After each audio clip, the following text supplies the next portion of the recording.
56% যে কোটা, এই 56% কোটার বাহিরে বাকি যে 44% যে সমস্ত শিক্ষার্থী রয়েছে সেই সমস্ত শিক্ষার্থীরা কারা?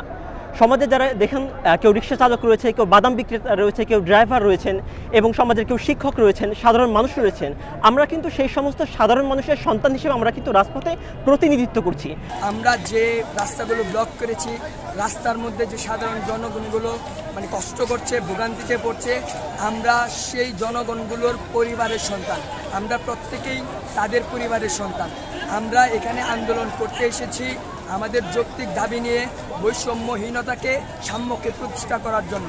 আমার ছেলেটাও মনে করেন এবার ফাইনাল পড়ে জগন্নাথ বিশ্ববিদ্যালয়, কিন্তু তাদের চাকরির কোনো বা হবে কি না লেখাপড়া শেষ করলে এটা বলা যাচ্ছে না।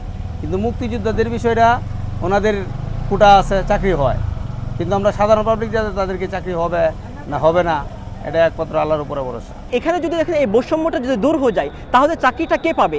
সুযোগের সমতাভাবে কে পাবে চাকরিটা? ওই বাদাম বিক্রেতার ছেলেটা কিন্তু চাকরি পাবে, যে একজন ড্রাইভার রয়েছেন তার ছেলে কিন্তু চাকরি পাবে, একজন কৃষক যিনি রয়েছেন তার ছেলে চাকরি পাবে। সুতরাং আমরা যেটা মনে করি আজকের এই সাময়িক যে ভোগান্তি, এই ভোগান্তিটা মূলত দীর্ঘমেয়াদী যে ভোগান্তি রয়েছে সেই ভোগান্তির অবসানের লক্ষ্যে আজকের ভোগান্তিটা রয়েছে। একটা রোগীকে ভালো করতে চাই তখন তাকে চিকিৎসা করার কোনো সময় ইঞ্জেকশন দিতে হয়। সেই ইঞ্জেকশনে আমরা প্রাথমিক সময় আমরা একটু ব্যথা পাই, একটু ব্যথা পাওয়ার কারণেও কিন্তু আমাদের একটু ব্যথা পেয়েও কি হয়, আমাদের যে অসুস্থতাটা সেটা সেরে যায়।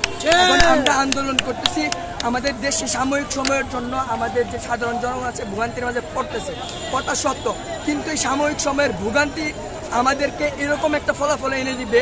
আমরা সেই জন্য আন্দোলন করতেছি, এই সাময়িক সময়ের ভোগান্তি আমাদেরকে বৈষম্যহীনতাকে দূর করে দিবে। ছাত্ররা যেটা করতেছে এটা তো সঠিক, কারণ ছাত্ররা নিজেদের দাবি আদায়ের জন্যই করতেছে, যাতে লেখাপড়া করে যাতে চাকরি বাকরি পায়। সবাই তো উচ্চ ফ্যামিলিতে আসে না, নিম্ন উচ্চ ফ্যামিলিতেও আসে। আমাদের আশা করার কিছু নেই, কারণ আমরা যেভাবে মনে করেন চলতে সরকার বাধ্য করতেছে, এভাবে আমরা চলতে বাধ্য। এক সপ্তাহ ব্যাপী যে ক্লাস পরীক্ষা তারা যে বর্জন করে আছে, আমরা যেটা মনে করে থাকি সরকার এখন পর্যন্ত তাদের চিন্তাভাবনা যেটা হোক না কেন, তারা যখন দেখবে যে শুধুমাত্র বিশ্ববিদ্যালয়ে অচল অবস্থা না, বরং বাংলাদেশের বিভিন্ন ক্ষেত্রে সাধারণ মানুষ ভোগান্তিতে পড়ছে, অচল অবস্থা সৃষ্টি হচ্ছে, তখন আমরা যেটা মনে করি সরকার তাদের চিন্তাভাবনা এখন যাই মনে করে থাকুক না কেন, তারা আমাদের কথার পক্ষে অবস্থান নেবে এবং আমাদের প্রতি আন্তরিকতার আস্থা রাখবে।